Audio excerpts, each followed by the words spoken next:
members of the Lambton County Council, the public that might be joining us online as well, and media.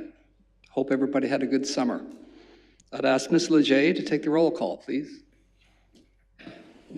Thank you. Warden Marriott. Councillor Agar. Present. Councillor Atkinson. Present. Councillor Bushi. Present. Councillor Bradley. Present. Councillor Broad. Present. Councillor Case. Present. Councillor Cook. Present. Councillor Dennis. Councillor Ferguson. Present. Councillor Hand. Present. Councillor Loosely. Present. Councillor McRoberts. Present. Councillor Miller. Present. Councillor Sageman. Present. Councillor Veen. Present. Deputy Warden White. Present. Warden Marriott. Present. We have quorum. Thank you. We acknowledge that this land on which we are gathered today is part of the ancestral land of the Chippewa, Ottawa, and Potawatomi peoples referred to collectively as the Anishinaabe. It is through the connection of the Anishinaabe with the spirit of the land, water, and air that we recognize your unique cultures, traditions, and values. Together as treaty people, we have a shared responsibility to act with respect for the environment that sustains all life, protecting the future for those generations to come. I'd ask any member of council to declare a pecuniary interest now or any time during the meeting. Councillor Bean, please. Thank you, Warden. I have a conflict with Tourism Sarnia-Lambton. Okay, thank you. Any others? All right. Item number 4, in camera. Look for a motion to go in camera for the reasons noted on the agenda. Councillor Atkinson, seconded by Councillor Case. All in favor? That's carried. We'll be in committee room 3.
Please join me for a moment of silent reflection.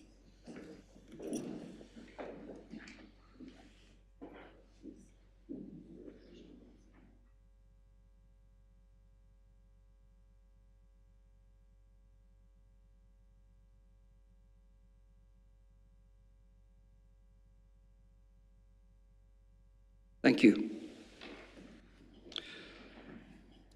I'd ask Ms. Leger to rise and report from the motions of in camera, please.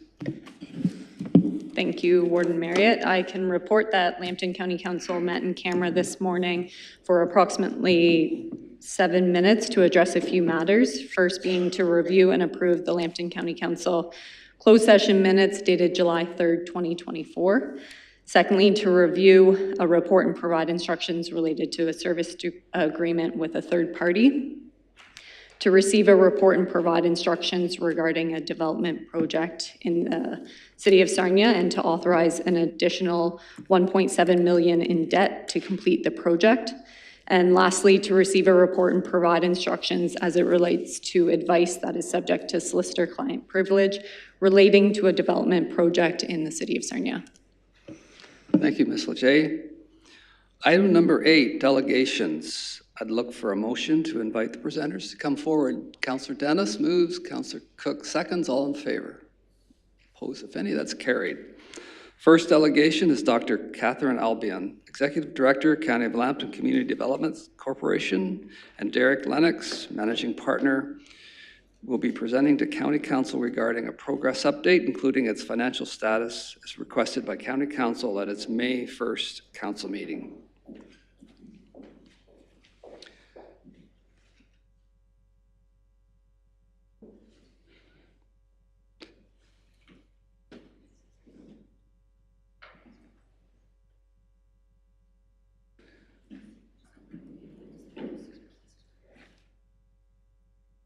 Welcome, Dr. Albion and Mr. Lennox.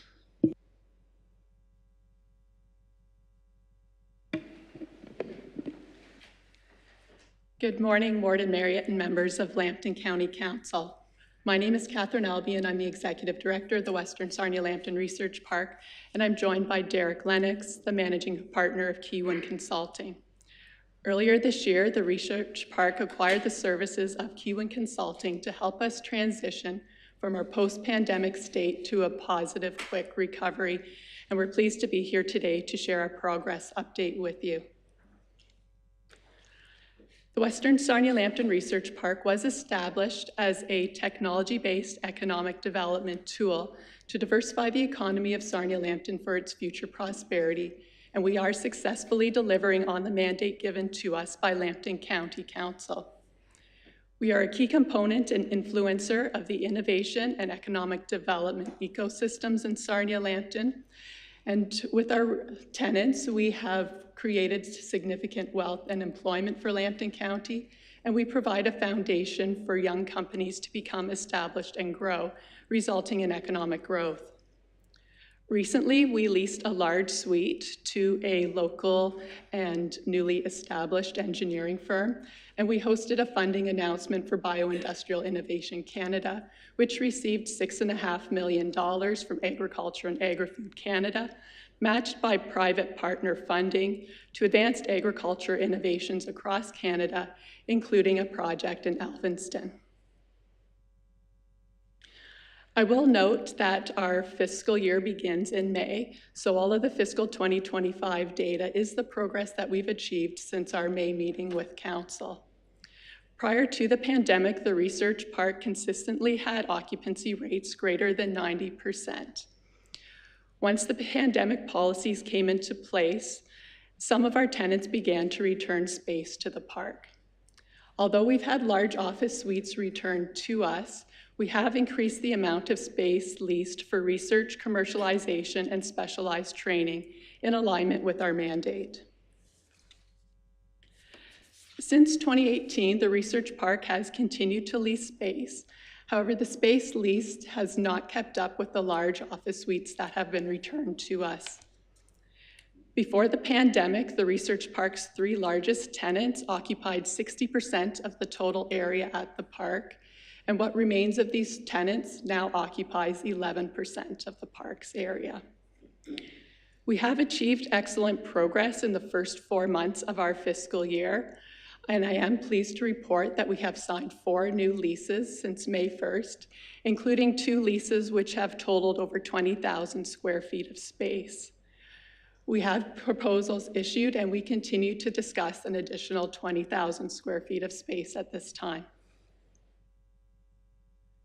This chart shows the amount of space leased that has come due for renewal in each of the fiscal years since 2018.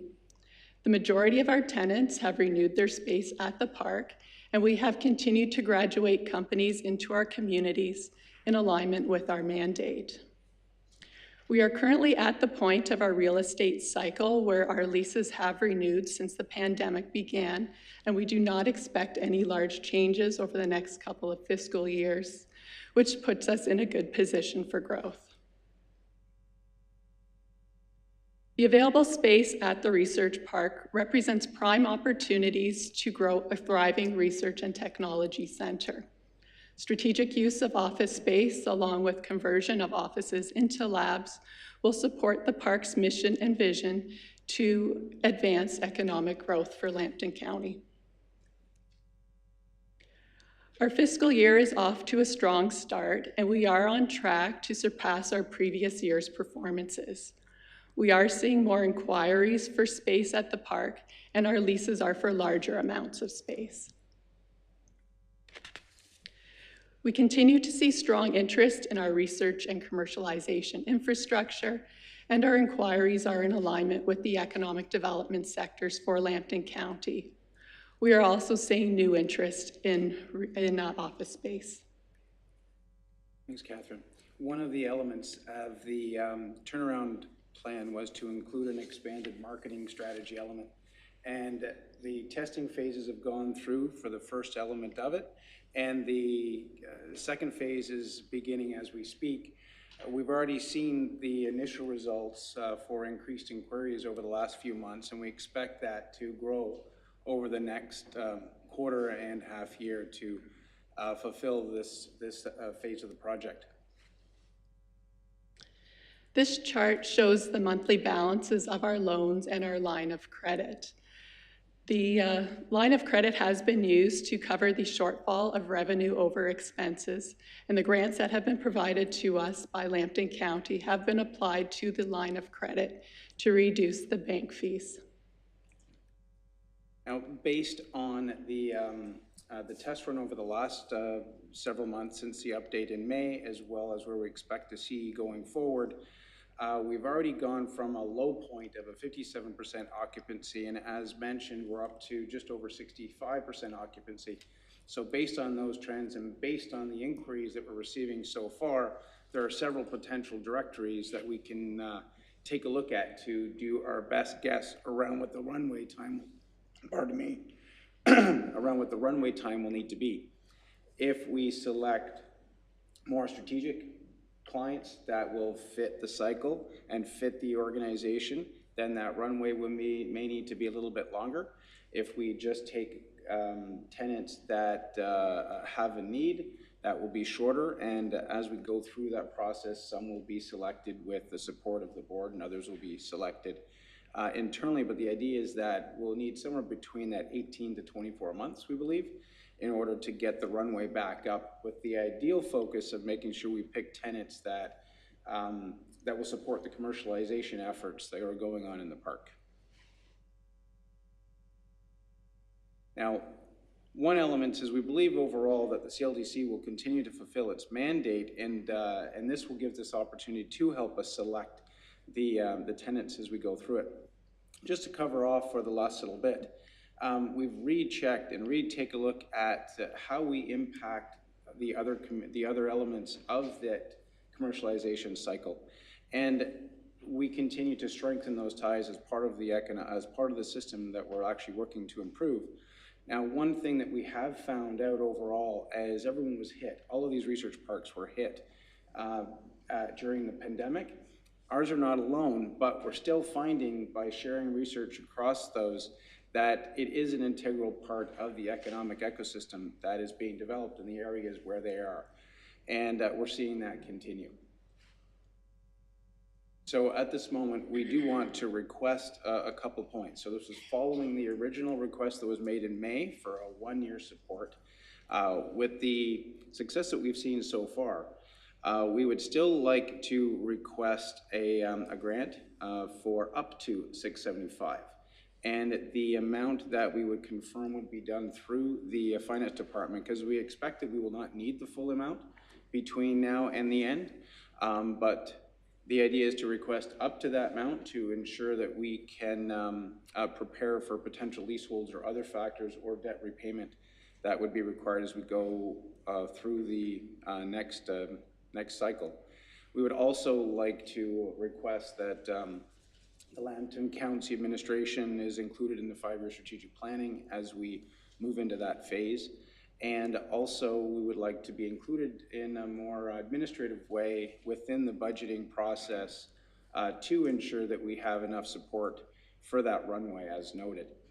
In reflection of that, we have the AGM, which happens once a year, but we'd also like to submit the idea that we will continue to have that semi-annual update, just like this one was, in order to keep the council apprised of how the project is moving. The Western Sarnia-Lambton Research Park is a key component of the local innovation and economic development ecosystem. The research park has a bright future and very unique opportunities to benefit Lambton County and our local communities, and we thank Council for its continued support. Thank you. Thank you for that presentation. Any questions from Council? Councillor Dennis, please. Sarnia Council recently came out with a protocol for encampments, and I believe one of the proposed encampments is relatively close to the Western Research Park. Do you see that as a detriment to luring possible tenants to your facility? Dr. Albion, please. Yeah, the research park is aware of the land that has been designated surrounding the CLCDC land, and our tenants are engaged, and we believe that this is an item for our City Council to continue to discuss. Any other questions? Councillor Ferguson. Thank you, Warden, and thank you for the presentation. I have 3 or 4 things, 1 or 2 to ask, and just 2 or 3, 4 just to consider. In our last term, there was debt retired out of Lambton County for the research park. So we are putting a lot of money into that park, but we are bringing a lot of jobs. And actually there is one on the agriculture side in Brookhouse got some of that grant money. Lambton College came in with you at the last presentation. Have they been approached to actually invest in? They are using the premises. And I look at their balance sheet and they have $30 million profit in 2023 by their own numbers. The companies coming in, have you looked at trailer fees as they graduate out and become business in Lambton County to look at a percentage of their profits when they get to be profitable to come back in to help fund the next generation coming through? And the other part is to be considered into the county staff part or into the county budget. So that not put county financial officers onto your staffing, onto your considerations. Thank you. Dr. Albion, please. Yeah, thank you, Councillor Ferguson. This has been an idea that was raised earlier this year about the trailer fees of tenants. So that would be something that we would consider in our upcoming strategic plan and process. And then again, this is where we would invite Lambton County councillors to participate in this process to put forward ideas such as this, because this would be a potential opportunity to increase the revenue streams for the research park. Any other questions? Seeing none, thank you again for your presentation. Oh, Councillor Bradley, sorry. Mr. Warden, I'm just looking for direction on the way forward. I presume it's to move the package as requested. Yeah. And I should note to Mayor Ferguson, the county staff are very involved in the operation of the board as it is with the advisory board, which includes the treasurer and the CAO and I'm trying to recall who else, Kelly from the city, but they're now functioning and giving advice and being part of this. So that's a good collaborative approach. But I'd be pleased to move the request from the research part. And we do have the ask, so we have to deal with that in some type of motion. That's what I'd like to move. Yeah. Okay. So moved by Councillor Bradley. Do I have a seconder? Deputy Warden White, any discussion? Councillor Atkinson.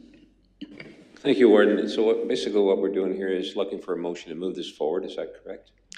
That's correct. So where would we get the money from? Do we have a reserve for that, or where would that money come from? I'll ask Mr. Pilarchio to comment, please. Through the Warden, just a real quick summary on the funding for CLCDC. They were looking for about $2 million this year in 2024. We provided base funding of $647,000. That came out of levy.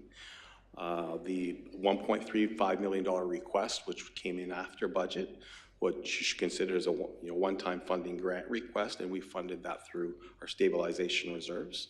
We provided approximately $675,000 in May, and we have another up to $675,000 for this ask, and that would be coming from reserve as well. The bigger question is, what's that baseline funding going to look like in 2025? And I'm sure there's going to be updates from here on in. Councillor Agar. Just a question. If we do fund this, can there be anything put in it where if they make their money and they get extra, they can pay some back? Is that feasible? Thank you. Mr. Pilarchio, please. Certainly that's an option through the chair. However, as has been described, we've been operating this facility through a line of credit, which isn't really ideal. Any money that you got to get the right occupancy level. Where the way I look at it from a finance perspective, if there's projected revenues of approximately $3 million a year, but your expenditures are $5 million, you have a shortfall of $2 million. And that's why you had that funding request this year of $2 million. If that continues on, you'll always continue to have that shortfall. They're trying to narrow the gap by increasing the occupancy level. So any increase in occupancy level, we can always try to replenish our reserves, because that's where we've taken the money from. Any other questions? If I could ask the mover of the motion to just clarify the motion. Ms. Leger, do you have something down? Okay, could you repeat it, please? Yeah, certainly, Warden Marriott. That County Council grant up to $675,000 to CLCDC. Is that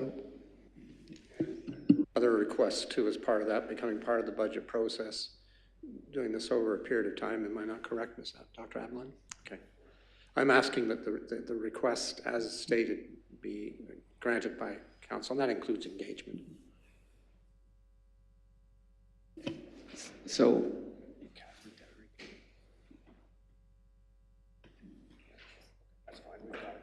Okay, okay.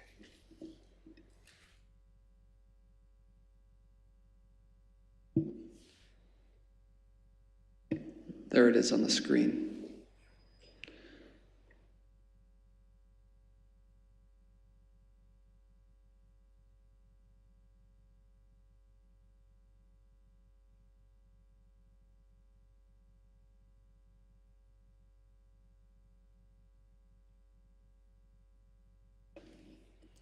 Question from Councillor Hand. I'm just curious or questioning some of the points about being included and whatnot. I don't know how, the money is one thing. The other asks are something else. I don't know how, like for instance, Mr. Pilarchio, is this something they would support? Or should the two things be separated out?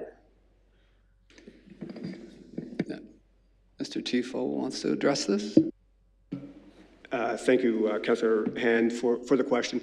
We would naturally be included in that process with the folks at CLCDC, the board, and Katherine, Albion. We have a fairly close working relationship and communication on all these matters. So the ask at this point in time is to ensure that any future ask, i.e. for 2025, comes to you in the budget process rather than the way it came to you this year, which was after your budget approval process. So this just brings the matter up in advance of any financial request. That's really where this leads to, and we're more than happy to participate in that process. We would naturally do so. Okay, are we ready to call the question? All those in favor? Opposed, if any? That's carried. Thank you again.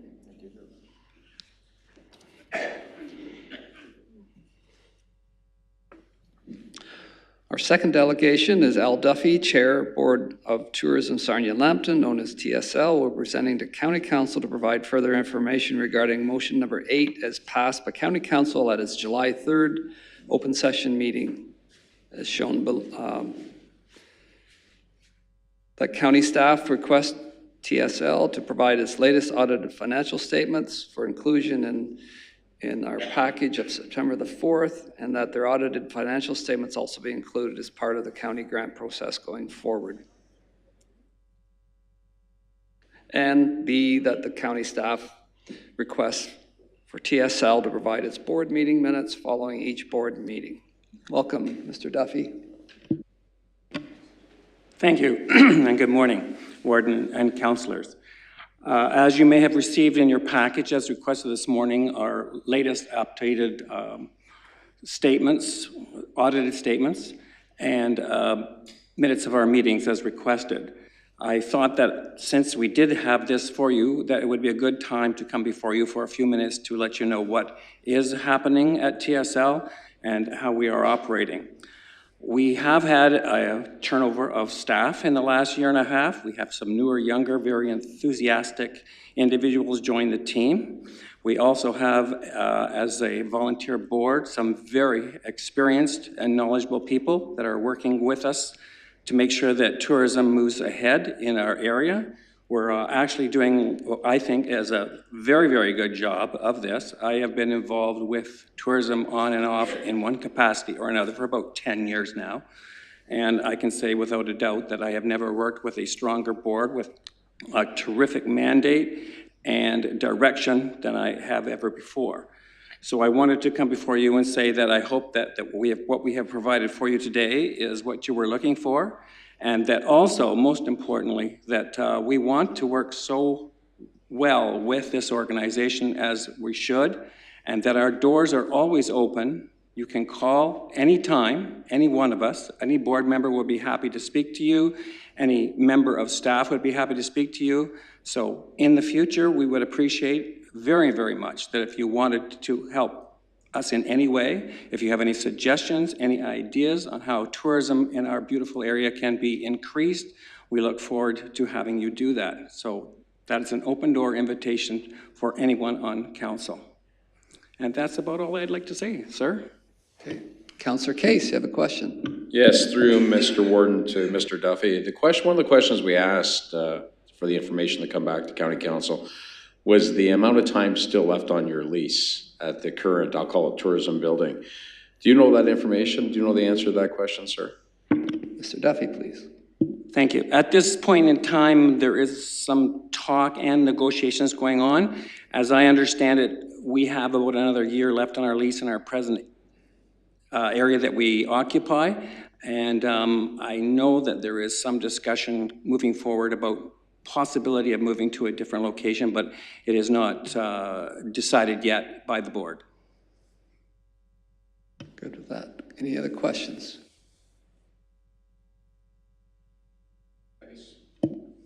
Go ahead, Councillor Case. Yeah, maybe just a follow-up, Mr. Warden. Being that we just talked about the research park and the space available there, and it's good to see there's some activity there. I just want to make the point, maybe we should have a consideration of looking at that space at the end of the day. If you are looking for options and maybe not going to continue on with your lease, I think maybe that'd be something that we might want to look at as an option, since we are funding this organization at over $800,000. It might be a way, if they're going to relocate, Tourism Sarnia-Lambton, that they relocate perhaps to the research park if the space is available. And it would make good economic sense for us as a county body if something like that could at least be looked at and considered. That's just my comment, Mr. Warden. Thank you. And I think at the board that was discussed. So, seeing no other questions, thank you again, Mr. Duffy. Thank you very much. Oh, sorry, Councillor Han, do you have? Sorry, as a board member of TSL, I just thought since you're here, it might be a good opportunity for you to talk about, we have 2 large community events coming up that will bring a lot of economic benefit to this area. So I thought maybe you could just talk about the 2 events. Mr. Duffy, please. Much, Bev. Unfortunately, there's one I cannot speak of as it's going to be released tomorrow. I've been instructed not saying because it would ruin the party, so to speak. The second one, yes, is that in late November, we have secured the Canadian National Boxing Championships. So we will have, it's the first time I believe that we've done that, and we will have individuals come from all across Canada, including the recent bronze medalist from the Olympics in Paris, who will be here to celebrate that with us. So that is in later November, being held here in Sarnia. So yeah, we're very excited about that one. And I do suggest that you will hear tomorrow, after the press conference, how exciting the other event is that we're attracted to our fair city of Sarnia, Point Edward, and Lambton County. Thank you. Thank you. Any other questions? Councillor Dennis. Thank you, Mr. Warden, through you to Mr. Duffy. You're currently located right as you come into the country by the Blue Water Bridge. That's a fantastic location. As a former realtor, like as the old saying goes, location, location, location. I could see the financial sense of going to the industrial park, or pardon me, the research center, but as they say in real estate, you know, location, location, location, and I'm sure the rent might be a little bit less there, but there's no sense stepping over dollars to pick up pennies. Like there's a reason why I'm sure that rent is a little bit more. But do you get a lot of walk-in traffic at where you are right now?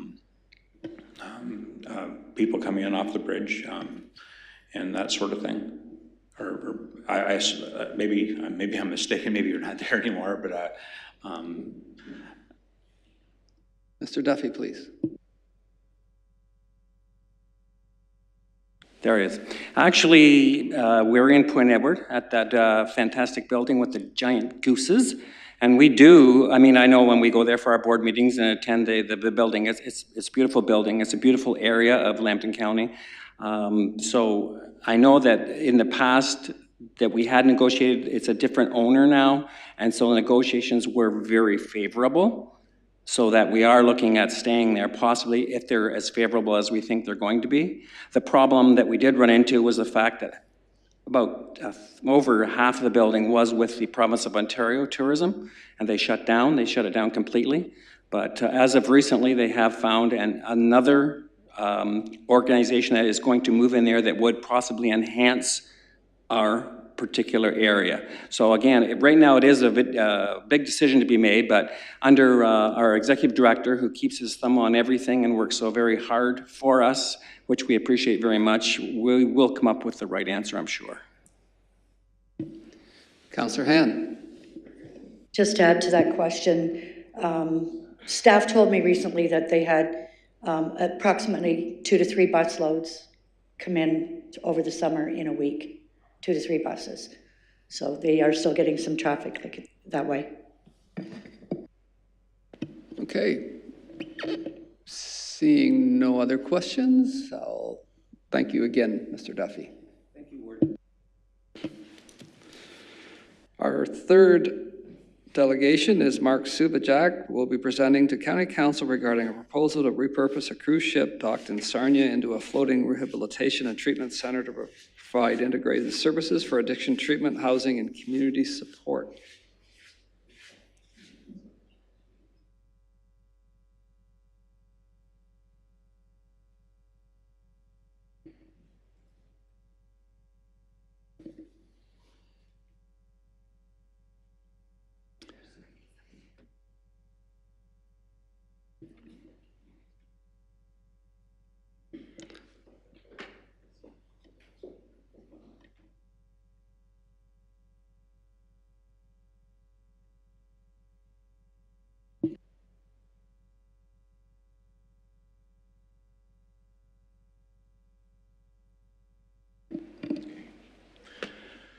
Ladies and gentlemen of the Lambton County Council, thank you for allowing me to discuss my white paper, A Private Solution for a Public Problem. I believe this to be a pivotal moment for how we address opioid addiction, chronic homelessness, and rising crime in Lambton County. The Ontario government's recent $378 million commitment to homelessness and addiction recovery treatment, HART for short, is an attempt to solve these problems through comprehensive treatment hubs that foster long-term recovery. 19 municipalities are slated for a HART hub facility. It is yet to be confirmed if Sarnia is on the slate. If we're not, then that forces us to develop an alternative strategy that maximizes our strengths and resources.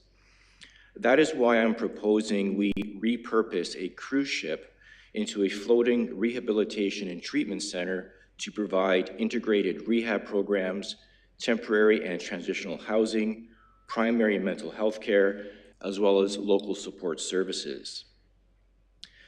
Timing and strategy are everything when you want to help people who are seeking help.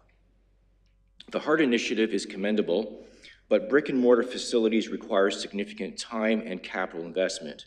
As time goes by, the opioid crisis deepens and crime continues to escalate. Lambton County is grappling with a public problem that is growing.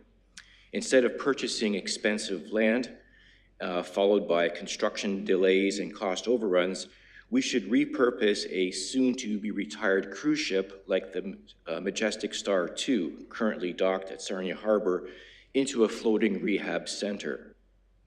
This ship would serve as a centralized hub for addiction treatment, temporary housing, as well as primary and mental health care services, just like a HART facility.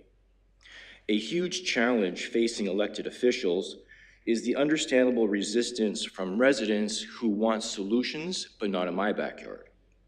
The cruise ship model resolves this paradox. By situating rehab on the river, we minimize the direct impact on neighborhoods while addressing the urgent need for comprehensive care head-on.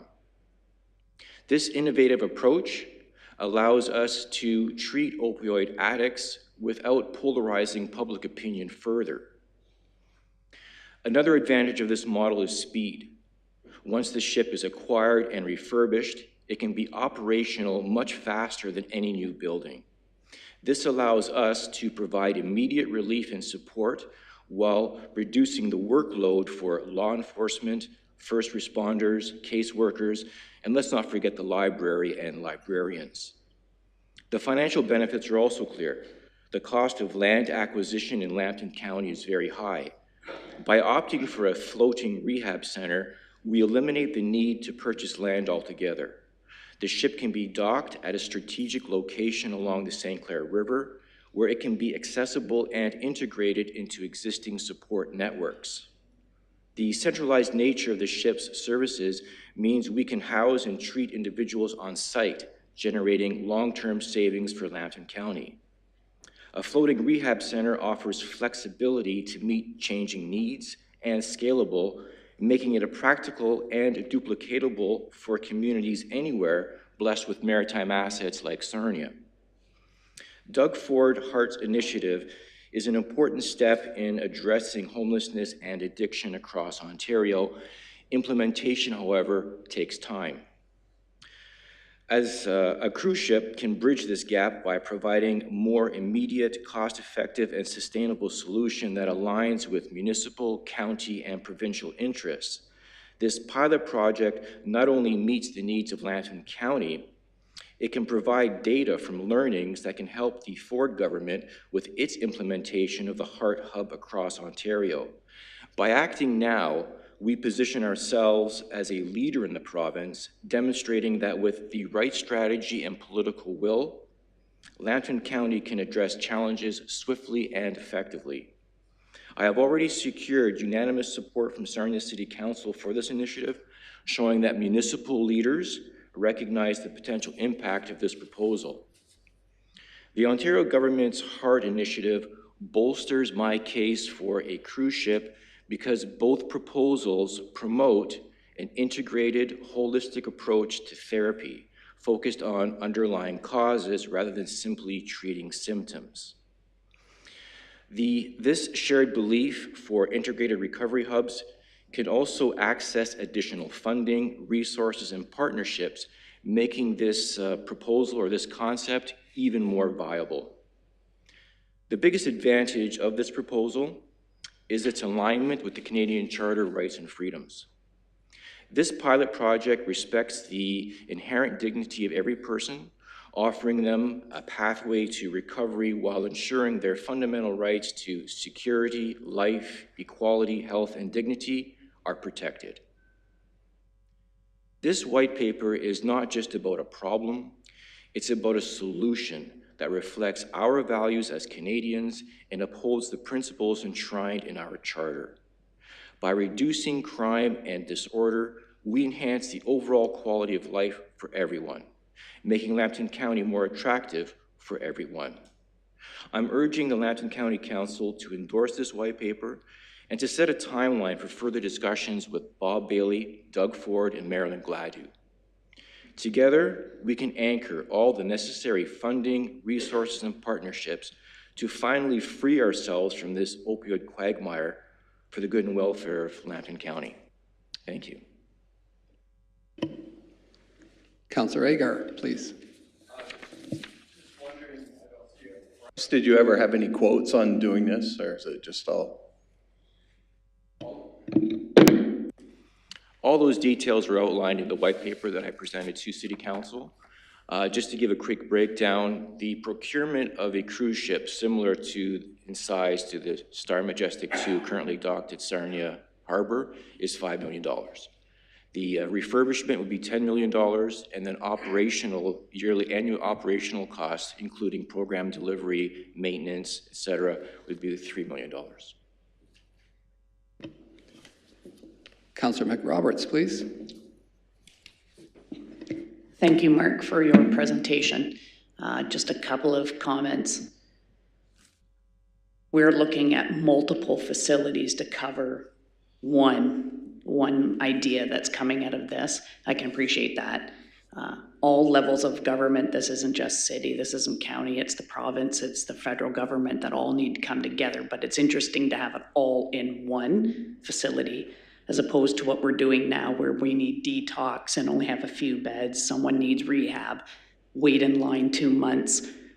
When you're looking at different levels of a ship where all of these issues could be dealt with separately, it's an out-of-the-box thinking as opposed to taking up a piece of property and having to secure that area. We're looking at something that if someone's looking just to get rid of a ship and we want to create that facility out of that ship, I mean, it's worth looking at. It definitely is. There's going to be price tags to this, but it will be an asset from the water side. If it's mounted, and we're not talking about floating this up and down the river, this is something that would be docked, I'm assuming. It would be beautiful from the water side, always looking like we have this lovely asset. I just appreciate where we're going with this because at this point, the government's just announcing from the Ontario government that we're going to be looking at something. And we have the city of Sarnia that is being choked off with not being able to handle this situation. We should never have been expected to handle this situation. Should decades ago the infrastructure had been implemented, we wouldn't be here right now. So I appreciate that you are coming up with something that no one else has come up with. Thank you. Councillor Ferguson, please. Thank you for the presentation today. So I'm reading a private solution. This would all be privately funded, I presume. What you're really looking for is an endorsement sometime. And perhaps if that's what you're looking for, a report from staff is what's really needed for us to do that, because you have to look at where it would go. But am I correct in saying it'd be all privately funded? Is it a private enterprise? Mr. Suvajac, please. Yeah. So the title itself is a play on words, public-private solution problem. What motivated me to prepare this white paper was the ship Star Majestic 2 coming to Sarnia for repairs, and it was on the cover of the Sarnia Observer on June 8th. And I thought that the ship itself, just being on the cover, wasn't really a story in itself. Being able to use it as a floating rehabilitation center, now that becomes newsworthy. I cite a case example in the white paper about how a mining company, Rio Tinto, purchased a soon-to-be-retired cruise ship to house their workers, for about 800 workers just off Kitimat, BC. And I thought that was a creative idea of how the private sector will look to find solutions that often the public sector, governments, just seem to have difficulty addressing and being able to overcome. So the idea behind the title is that you have a soon-to-be-retired cruise ship that was used in this case as a river casino boat, being repurposed to serve a greater function, in particular a charitable function dealing with opioid addiction and chronic homelessness. So I just see this as an opportunity for a public-private partnership where we can get a potential solution from the private sector to help address a public concern. Any other questions?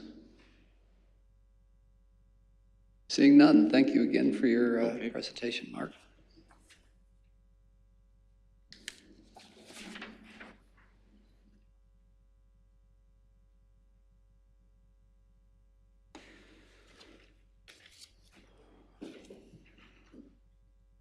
Item number 9, minutes of open session of July the 3rd. I look for a motion to adopt those minutes, please. Councillor Dennis and Councillor Hand seconds, all in favor. That's carried. Item number 10, Board of Health. Dr. Duick, please.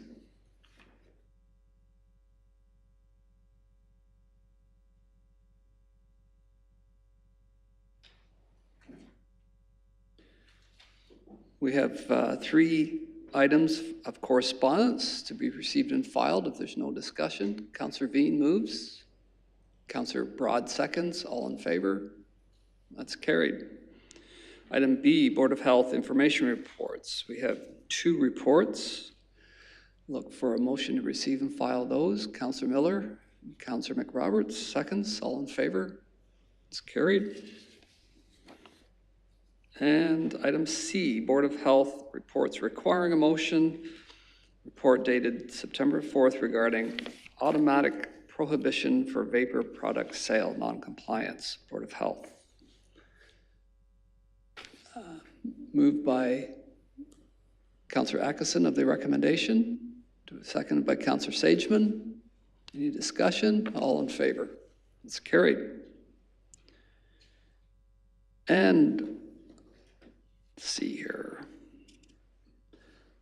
Other business. I believe Mr. Taylor has something he would like to.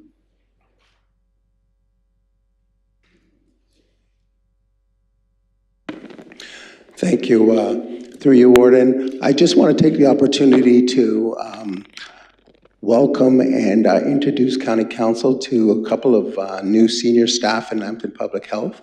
So we have Mr. Jordan Beninga, who comes to us from Middlesex London Health Unit, who began last week. Welcome, Jordan. And as well, we have a new acting manager assisting us with some backfill in public health, and that's Mr. Matt Ruff, who comes to us from the Halton Regional Health Unit. So welcome. Thank you for that. Welcome. Any other business under Board of Health? Seeing none, thank you again, Dr. Duick. Item number 11, correspondence from member municipalities. We have a letter from Amy Burkhart, City Clerk, City of Sarnia, dated August 15th. City of Sarnia is respectfully requesting financial assistance from the County of Lambton to support the ongoing health and safety measures which have been implemented at Rainbow Park. Do we have a motion to receive and file this? Councillor Ferguson, second by Councillor Cook. Councillor Bradley. I'm going to speak against the receiving and filing. A question to staff. How much money has the County of Lambton received last 2 years, to deal with the homeless issue? Ms. Fitzpatrick, please. Through you, Warden, to the councillor. A council may recall a report back in May of this year where we laid out in detail our homeless prevention budget. It's approximately $9.3 million per year. That report further went on to explain that those dollars are fully allocated, both internally for homelessness prevention programs, as well as to over 15 community partner agencies who, along with us, deliver homelessness prevention programs. The money that's going to the former church on Melrose, which is running lower than capacity, cannot, and I've raised this question here before months ago, why can't some of that money be directed to the very immediate need that is very visible in the city of Sarnia? I mean, everything can be reallocated.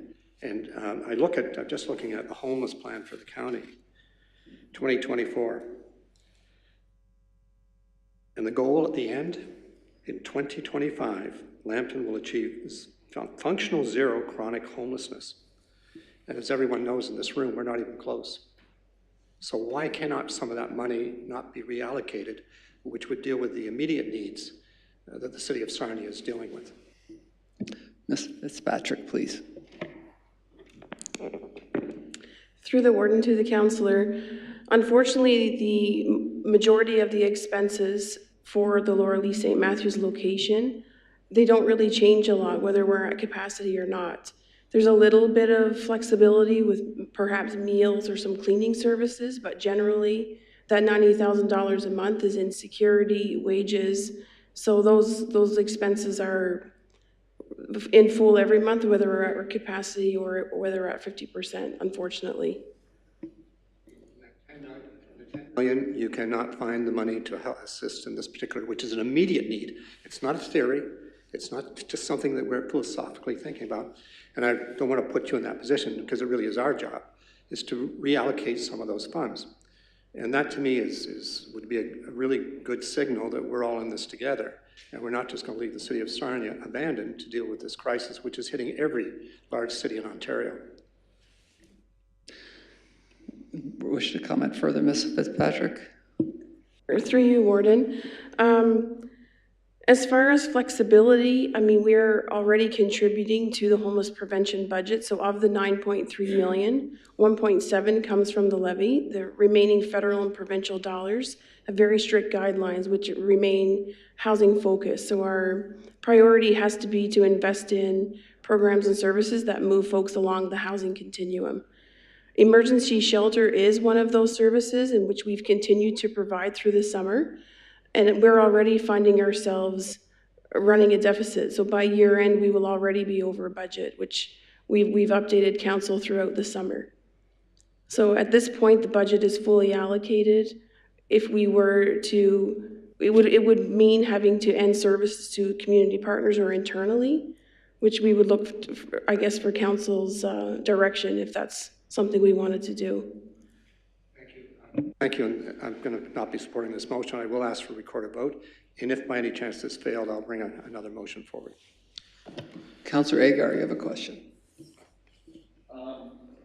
This microphone. Yeah, yes, we are all in it together. We've proven that. We're putting lots of money into all this. There's lots of shelter space to accommodate. It's not our fault that they don't want to give away their passion for drugs and stuff like that. So I cannot agree to the words you're saying that we're not putting forward. We are. And back in 2023, the county recommended no encampments. And I remember that as a fact. So that's my spiel on it. Thank you. Any further questions or comments before I call the vote? All in favor of the motion on the floor? Oh yeah, sorry, recorded vote requested by Councillor Bradley.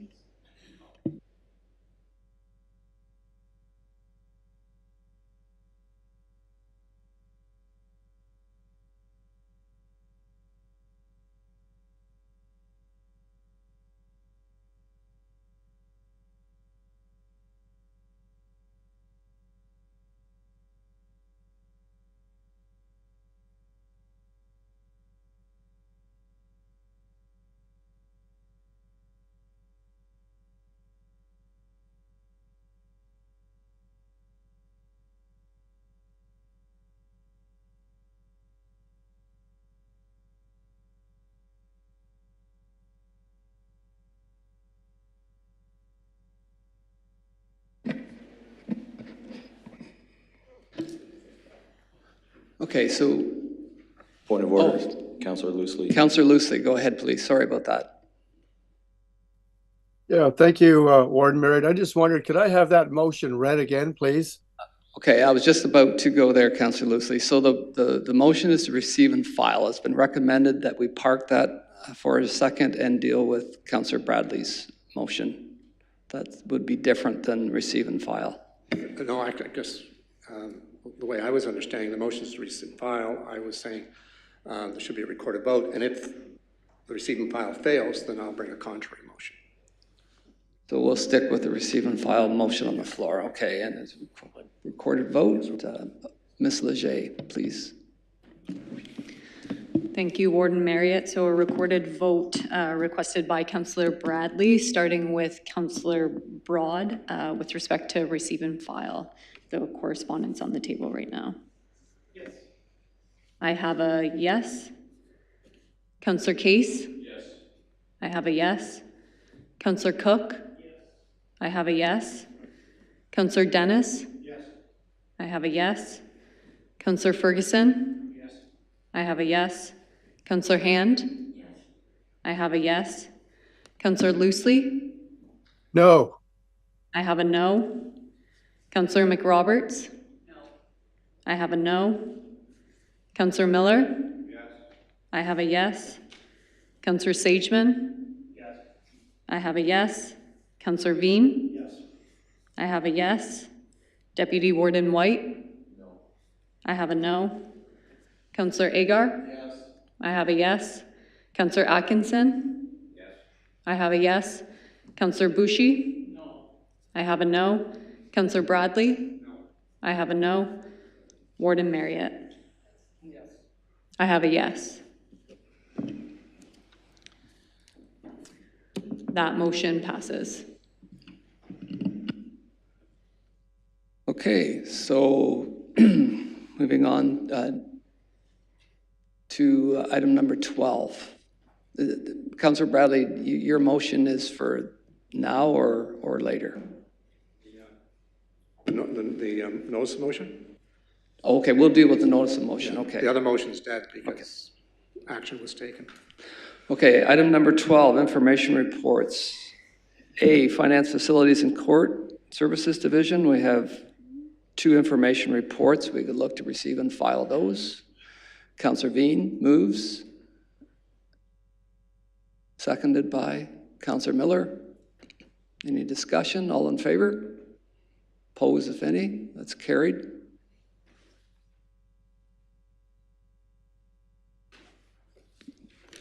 Uh, 12B, Social Services.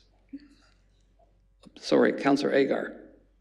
Oh, that's okay. I thought it was okay. So 12B, we have 3 reports. We'll do those separate. The first one is information report regarding the Housing Services Statistical Report for 2024. Receive and file that one. Councillor Agar moves, seconded by Councillor Sageman. Any discussion? Councillor Agar. Yes, just with the housing, with the low price housing, I was at AMO and I toured a small house. It was made from a sea can and it was really small and it was totally made and they came in like that. And I was wondering if we've ever had prices and quotes on something like that, rather than build a whole building, just buy these little and put them on a piece of land. And second of all, at AMO, the Ottawa mayor, he had a big speech at the start, and with all the cutbacks, they're gonna have the government buildings is gonna be 50% less than what there is now. So here's all these buildings sitting here. Why can't we send off a motion to Ottawa to refurbish their buildings and send the homelessness from Ontario there? That's it. First one, Ms. Fitzpatrick, would you like to comment, please? Thank you, Warden. To the council member, we have explored various options related to tiny homes over the past year and a half. What we've found is the price is really not that different from your traditional bricks and mortar, although the units It appears to be a quick solution. By the time we purchase property, we ensure zoning and servicing. The timeline and the cost is really not a lot of difference. Our Flourish report developed earlier this year was related to a plan for supportive and affordable housing. I think that's what we would look to for long-term housing solutions. But yeah, I mean, that's what I can comment, is that we found there's not a lot of difference between the actual cost for tiny homes once you get them operational compared to our traditional bricks and mortar builds. And the second part of your question, I think that's a council discussion. So I don't know if you have any emotions at this time, Councillor Agar? Sure, I'll try. I would like to make a motion to send a request to Ottawa to take all their excess buildings space, which the mayor of Ottawa said there would be 50% of what there is now, which would be a whole lot of room, and it would save having to build buildings, and it would just be a good concept. That's my motion. Do we have a seconder for that motion? Councillor Dennis seconds. Discussion on the motion? Councillor Bradley. I see Mayor Loosely's ahead of me there. Oh, sorry. Councillor Loosely, please. Yeah, thank you, Warden Marriott. I also heard that announcement, but I got the understanding from the mayor of Ottawa that that's what he was doing already. And I just wonder if a motion is necessary. Just a comment. Thank you. Thank you. Councillor Bradley, please. That is fine. Okay. Any other? Councillor Sageman.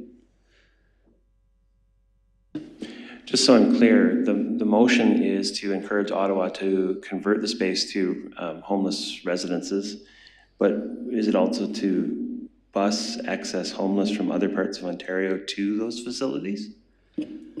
Councillor Sageman.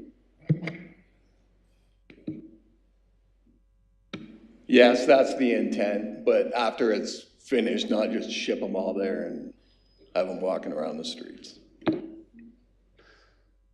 Okay, so the motion is the first part. Any further discussion? I'm going to ask that you record this vote too, please, for the record. Okay. Ms. Leger, I guess we're ready for...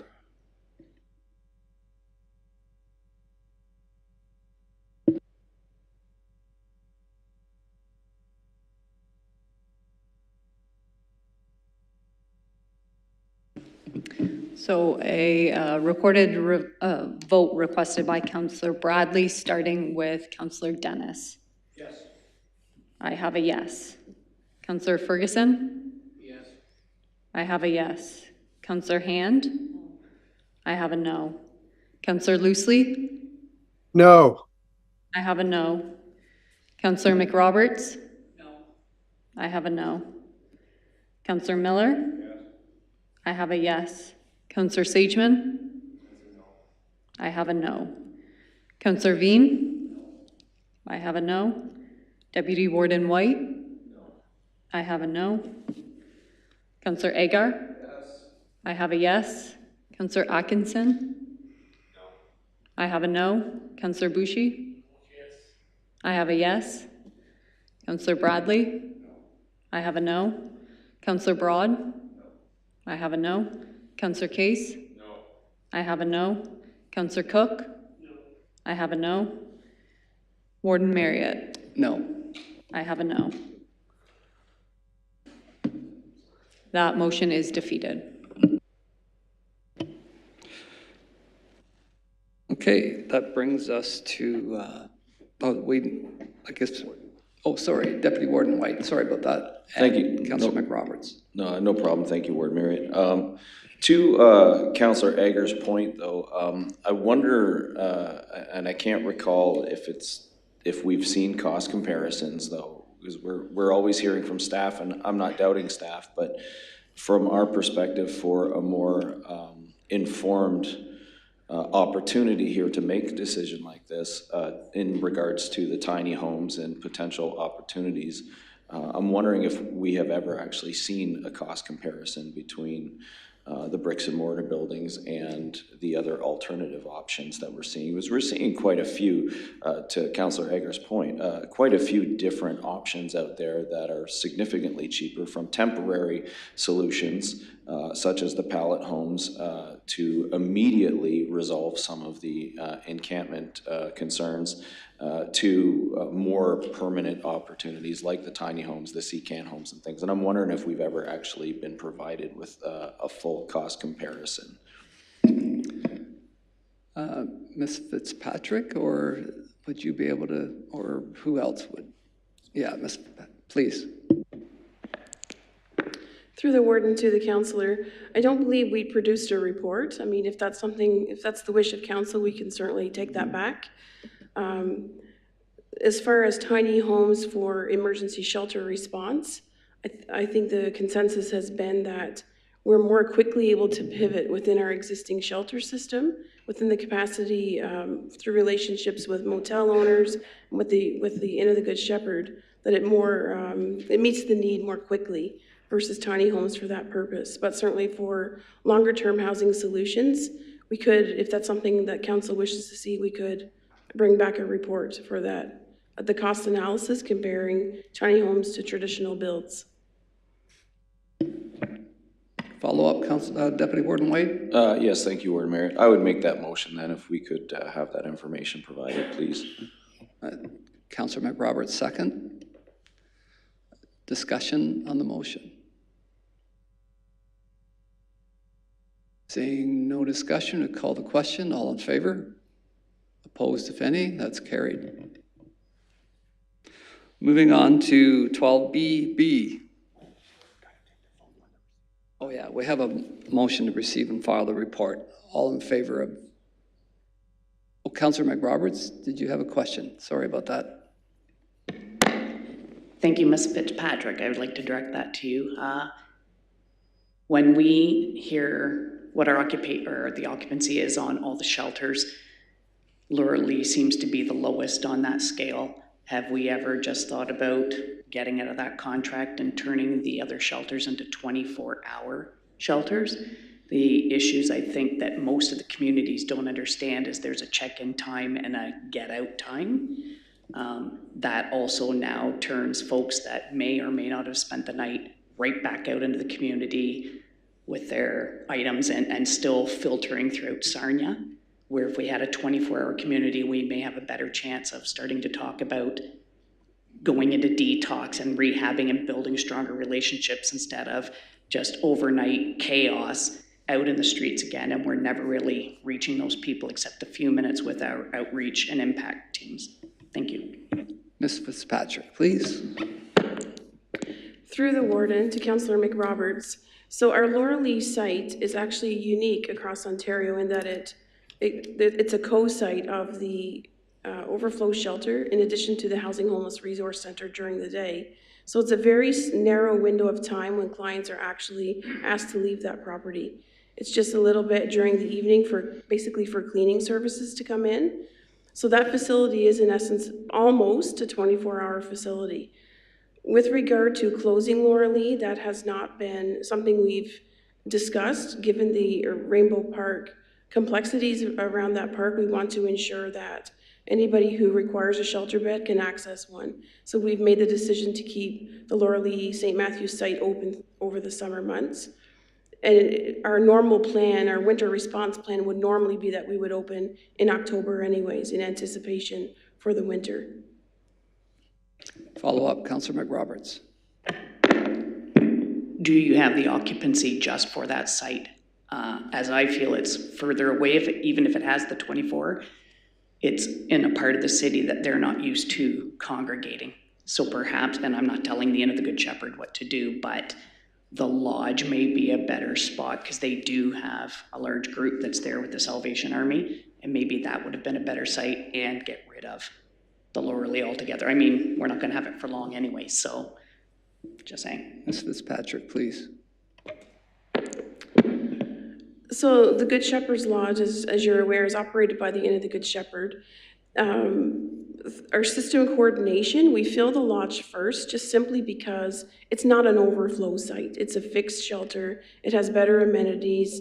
It has dormitories for males and females, showers, a full licensed kitchen. So that's our rationale for filling the Good Shepherd's Lodge first. And then overflow is used simply for the purpose of when we need extra beds, they would go to Lauralee St. Matthews. I know we try to eliminate any transportation barriers for folks so that they can access the Housing Homeless Resource Center regardless of where they are in the city. We even partner with our library services to hand out bus tickets to get them from the downtown core up to the Exmouth Street location. So at this point, I think the Lauralee St. Matthews Church has space to offer the day programming versus the lodge is pretty full. They just have a small dining room. So for operational reasons, we've decided to host the day program at the church, but prioritize shelter to the lodge given it has better amenities than the church. The occupancy at Lauralee is generally 50–60%. So we always have beds every night at this point. Okay. Back to the original receive and file motion. All those in favor? No, we've done that. We've done the recorded vote, but the original receive and file now. All in favor? That's carried. 12BB, information report dated regarding homelessness prevention and affordable housing update. Receive and file by Councillor Bean, seconded by Councillor Cook. All in favor? That's carried. Thank you. 12BC, information report regarding a Sarnia-Lambton Local Immigration Partnership Annual Report. Receive and file, Councillor Miller. Councillor Hand seconds. All in favor? That's carried. Item 14, reports requiring a motion. A is Infrastructure and Development and Services, report regarding Canada Community Building Fund Municipal Funding Agreement. Motion to approve this recommendation. Deputy Warden White moves, seconded by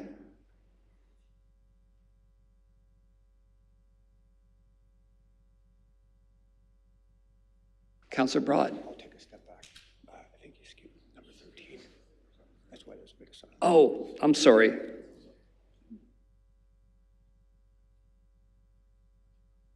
Yeah, I've skipped an item 13, items not requiring a motion. We'll withdraw that promotion that's there. Receive and file 3 items not requiring a motion. Councillor Case and Councillor McRoberts seconds, all in favor. That's carried. Now to number 14, reports requiring a motion. The mover was Councillor Deputy Warden White and Councillor McRoberts. All in favor? Oh, Councillor Broad wants to comment. Thanks, Warden Marriott. On the, sorry, I'm just going to bring it up here. On the report from the Land Stewardship Program, we've got a request in there that they're going to apply for some money. And if that's not available, they're going to move it on to the 2025 budget. I question why we need to do that, spend $100,000.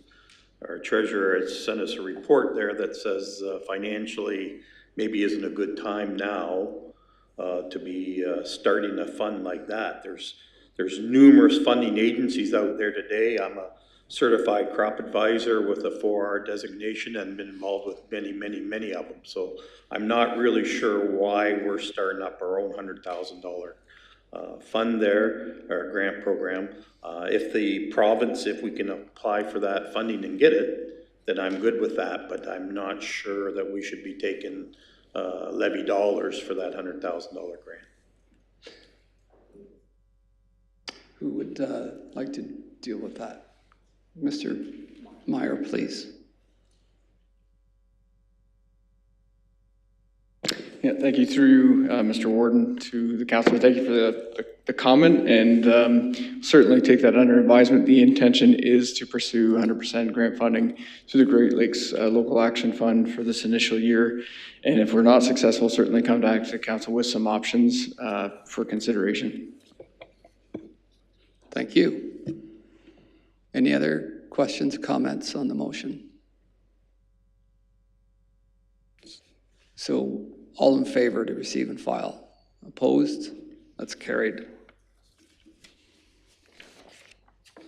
Item 15, we have no committee of the whole, as well as no items tabled from previous motion. That brings us to 17, notice of motion. But Councillor Bradley. I will move the motion, and if there's a seconder, I do have a question for Mr. Tebow. Seconded by Councillor McRoberts. Yeah, the question would be just on it's a complex question, and the response is complex. Would you prefer to come back in writing and review this and come back, consult with the city legal staff, and then come back with answers to the two questions in fairness? Mr. Tifo, please. Thank you, Councillor Bradley, for the question. We can answer it in twofold at this point in time. One is, where would we see the county in terms of its support for any kind of proceedings if the city of Sarnia proceeded with an injunction? And then secondly, sort of the legal aspect of things, let's say, whether or not we're an applicant or co-applicant. On the first piece, I think we can say unequivocally that the county, has been noted earlier, is part of this, issue. It's providing its services, and will, of course, if the city chooses to proceed with an injunction, provide any and all reasonable assistance in terms of social services and their information, their data, their evidence. So that's the first part of it. The second part of it is this, let's call it the legal aspect of things, whether or not we'd be an applicant on an application for injunction. That is something that indeed we would not decide solely here in a silo. We would prefer the opportunity to have a discussion with the city of Sarnia in that regard. We would never make that decision on our own. If that's the case, then I'd like to refer this to the staff to come back as expeditiously as possible as the city moves through its own issues as it relates to injunctions. And if we could have that back for the next meeting, that would be appreciated. I would make that a referral of the motion. So I'm asking for a response back in writing based on what we just heard today. So you're withdrawing the motion? I'm not withdrawing it, I'm simply referring it to the staff. Okay. Yeah. Any other questions or comments? Councillor Case. Yeah, sorry, we should deal with your. Yeah, we need to just have yeah. Okay, so I'll move that we refer to staff to come back as expeditiously as possible. Thank you. All in favor of that? Opposed, if any? Sorry, Todd. That's carried. Now, Councillor Case. Well, in the spirit of the request, I'd like to make the following motion. I have written it down here. If the city of Sarnia chooses to end the encampment, that the county of Lambton support the city with the mandated social services for which the county has a responsibility to provide. I will make that motion, obviously knowing there's more information to come, but I will make that motion now, Mr. Warden, if I have a seconder. Seconded by Councillor Bradley. Discussion on the motion?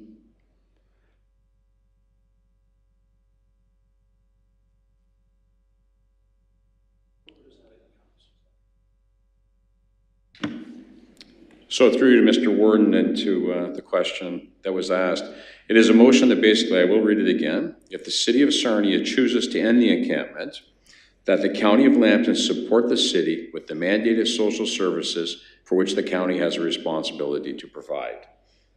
If that makes it clear for everybody. Okay.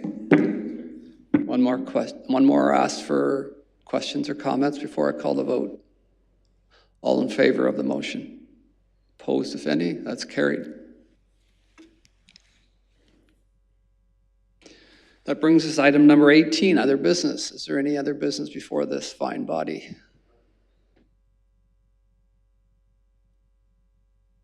Seeing none? Number 19, notice of bylaws. Ms. Leger, please. It is moved by Councillor Hand and seconded by Councillor Ferguson that bylaw 22 and 23 of 2024 as circulated be taken as read as a first and second time. All in favor? It's carried. It is moved by Councillor Hand and seconded by Councillor Ferguson that bylaw 22 and 23 of 2024 as circulated be taken as read as a third and final time. All in favor? Opposed, if any? That's carried. That brings us to adjournment. Look for a motion to adjourn, and the next meeting would be Wednesday, October the 2nd, 2024, with in-camera commencing at 9 a.m. Moved by Councillor Broad, seconded by Councillor Bean. All in favor? That's carried. Please join me in O Canada. O Canada, our home and native land, true patriot love in all of us command. With glowing hearts we see thee rise, the true north strong and free. From far and wide, O Canada, we stand on guard for thee. God keep our land glorious and free. O Canada, we stand on guard for thee. O Canada, we stand on guard for